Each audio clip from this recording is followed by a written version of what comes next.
Assalamualaikum warahmatullahi wabarakatuh.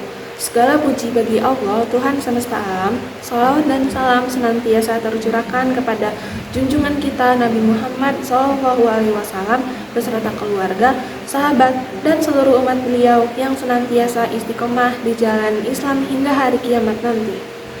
Pada kesempatan yang mulia ini, marilah kita sejenak mengingat satu kenikmatan yang sering kali kita gunakan, namun juga sering kali kita lalaikan, yaitu nikmat lisan.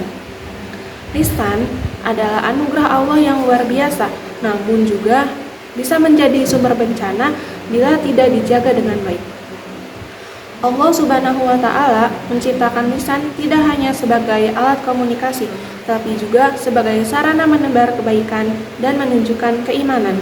Namun, banyak dari kita yang justru menggunakan lisan untuk hal-hal yang sia-sia, bahkan merusak hubungan sesama manusia dan persahabatan. Salah satu contohnya adalah gibah dan fitnah.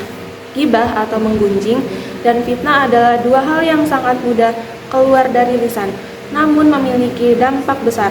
Allah Subhanahu wa Ta'ala menyamakan gibah dengan perbuatan memakan daging saudara sendiri dalam keadaan mati. Dalilnya ada dalam surat Al-Hujurat ayat 12. Bismillahirrahmanirrahim. Ya ayyuhallazina amanu ijtanibu katsiran minadh-dhon inna ba'dadh-dhonni ismu wa la tajassasu wa la tabtab ba'dukum ba'da ayuhibbu ahadukum ayyakula lahma ahihi maitan fakarihtumu wattaqullaha innallaha tawwabur rahim. Artinya, wahai orang-orang yang beriman, jauhilah banyak prasangka. Sesungguhnya sebagian prasangka itu dosa. Janganlah mencari-cari kesalahan orang lain, dan janganlah ada di antara kamu yang menggunjing sebagian yang lain. Apakah ada di antara kamu yang suka memakan daging saudaranya yang sudah mati? Tentu kamu merasa jijik. Bertakwalah kepada Allah. Sesungguhnya Allah Maha Penerima Tobat lagi Maha Penyayang. Sayangnya, ghibah kini dianggap hal biasa, padahal pelakunya akan mendapatkan azab yang pedih, dan amal kebaikannya bisa diwariskan kepada orang yang digunjing. Rasulullah SAW juga memperingatkan tentang akibat dari ucapan yang tidak dipikirkan. Inna ba'da la yatakallamu bi kalimati ma yatabayyanu fiha yazilu biha fin nari ab'ada mimma baina masyriqi wal maghrib. Artinya, sesungguhnya seorang hamba yang berbicara dengan satu kalimat yang ia tidak memikirkan akibatnya, dan karena satu kalimat itu ia terjatuh ke dalam neraka lebih jauh daripada jarak timur dan barat. Hadis riwayat Bukhari dan Muslim.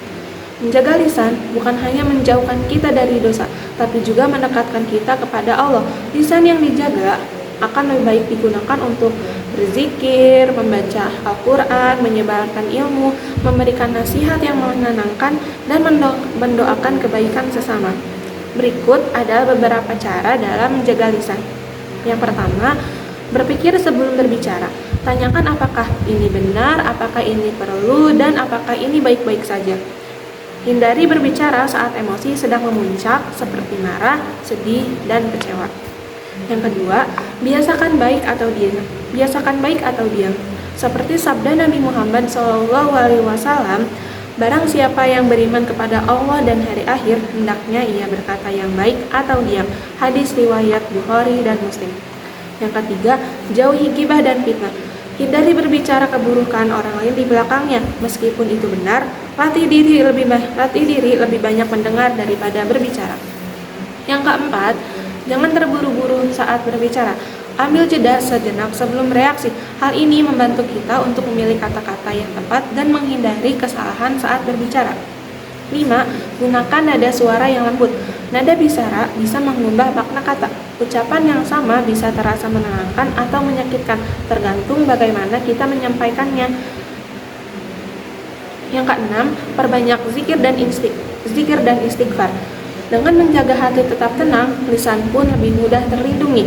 Zikir membantu kita membiasakan lisan berkata yang positif. Yang ketujuh, belajar dari kesalahan.